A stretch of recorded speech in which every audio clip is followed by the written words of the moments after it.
এই দেখো আমার মা অভিমান করেছে, রাগ করেছে, আমরা সবাই মিলে অভিমান ভাঙাচ্ছি। তার কারণ হচ্ছে এই দেখো স্ক্রিনে দেখো একটা কমেন্টস এসেছে, কমেন্টসটা লেখা আছে মেয়েরা বাবাকে বেশি ভালোবাসে, আর আমার মা তাই অভিমান করেছে।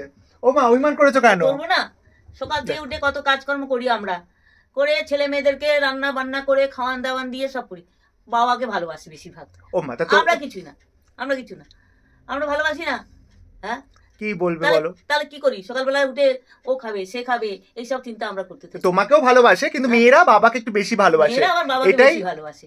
দেখো না কিছু বললে বাবার দিকে টানে আবার, হ্যাঁ বাবাকে বলবে না। তারপরে বলছে স্কুলে কে নিয়ে যেত ছোটবেলায়, এতগুলো কথা শোনালো। স্কুলে নিয়ে যেতাম, পড়াশোনা বসে বসে হাতে এইসব লিখাতাম, পড়াশোনা শেখাতাম, স্কুলে ধরে ধরে নিয়ে যাচ্ছি, পরীক্ষা দিনে ছুটতে ছুটতে নিয়ে যাচ্ছি, হ্যাঁ বগলদাবার রুটি নিয়ে দৌড়াচ্ছি, হ্যাঁ খেতে খেতে যাচ্ছি, চল চল চল চল চল তাড়াতাড়ি চল, আরম্ভ হয়ে যাবে পরীক্ষা, এই করছি আমরা। আর বাবার নাম হয়, সবকিছু বাবার নাম। দেখেছো কেমন সন্তানরা বাবা মা দুজনকেই ভালোবাসে, মেয়েরা ছেলেকে, মেয়েরা শুধু বাবাকেই ভালোবাসে এরকম বলে কথা নয়, মাকেও ভালোবাসে। ও বাবা তুমি কি বলছো বলো? দেখেছো মার অভিমান হয়েছে। আমার বাবা আমাকে খুব ভালোবাসে এটুকু আমি জানি। ছোটবেলায় স্কুলে যেতাম না, বাবা খাওয়াতে নিয়ে খাইয়ে নিয়ে যেত স্কুলে, মনে আছে?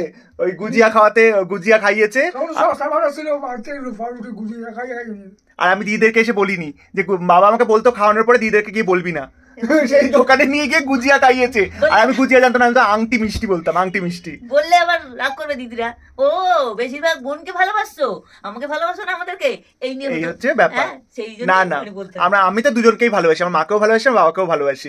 বাবার উপরে একটু রাগ হয় মাঝে মধ্যে, বাবা একটু বেশি বাচ্চা হয়ে যায়, এখন হয়েছে, আগে তো সেটা ছিল না, এখন বয়স হচ্ছে বেশি বাচ্চা হয়ে যায়, শরীর খারাপ অসুখ হওয়ার পর থেকে বাবা একটু বেশি বাচ্চা হয়ে যাচ্ছে, একটু বকতে হয়, ঠান্ডা লাগে বেশি, বেশি কথা শোনে না, বাইরে বেরিয়ে যায়, এই জন্য একটু বকতে হয়, তার জন্য একটু মাঝে মধ্যে রাগ হয়।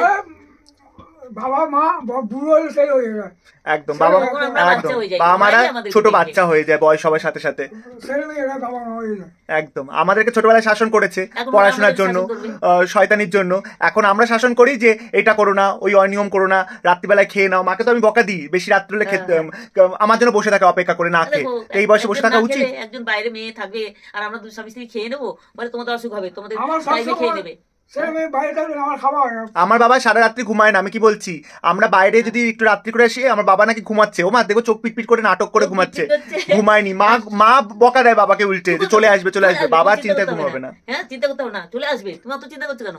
না জানো মেয়ের সন্তান বাইরে ঘাটে থাকে, হ্যাঁ কোথায় কি হয়ে যাবে, ঠিক আছে আমরা তো কিছু করতে পারবো না, চিন্তা করি আমরা ঘরে বসে। এই হচ্ছে ব্যাপার, এই হচ্ছে আমাদের সংসারের গল্প। আর আমার মনে হয় এরকম প্রত্যেকটা বাড়িতেই হয়, সবার বাড়িতেই এরকম ঘটনা ঘটে। ছেলে মেয়েকে ভালোবাসে একদম, আর সন্তানরাও তার বাবা মাকে খুব ভালোবাসে, মেয়েরা শুধু বাবাকেই ভালোবাসে বা ছেলেরা শুধু মাকেই ভালোবাসে, এটা শুধু না, সন্তানরা তার বাবা মাকে ভালোবাসে।